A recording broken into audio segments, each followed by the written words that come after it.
আরে বাপরে, এটা আমি কি সাইকেল বানিয়ে ফেললাম, চালাতেই পারছি না। ওই তো মন্টু সাইকেল চালাচ্ছে, ওর কাছে কচ্ছপ দিয়ে এসএমএস পাঠাই। ওটা আবার কি আসলো? আরে চিকু মনে হয় বাইরে ডাকতেছে।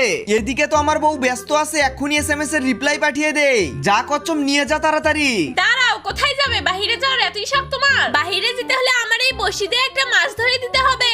আরে দাও, এটা কোনো ব্যাপারই না, এই তো বড়শিটা পুকুরে ফেলে দিলাম। মাছ না পেলে কিন্তু যাওয়া নেই। মন্টুর বড়শিটাকে টেনে নিয়ে এসে একটা বড় মাছ লাগিয়ে দেই, তাহলে ওর বউ বাইরে যেতে দেবে। আরে বাপরে, বড়শিতে মনে হয় মাছ লেগেছে। এই দেখো পিঙ্কুর মা, আমি কত বড় একটা মাছ ধরেছি। এবার তো বাইরে চলেই যাব আমি। না, কোথায় যাচ্ছ? আরো তো খেলা বাকি আছে।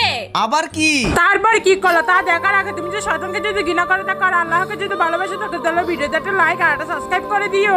আমাকে এখন একটা ঘোড়া চকলেট বানিয়ে খাওয়াতে হবে। ঠিক আছে, কোনো ব্যাপার না, আমি এক্ষুনি এই চকলেটগুলোকে ঘুরিয়ে ঘুরিয়ে তোমার জন্য একটা ঘোড়া চকলেট বানিয়ে ফেলবো।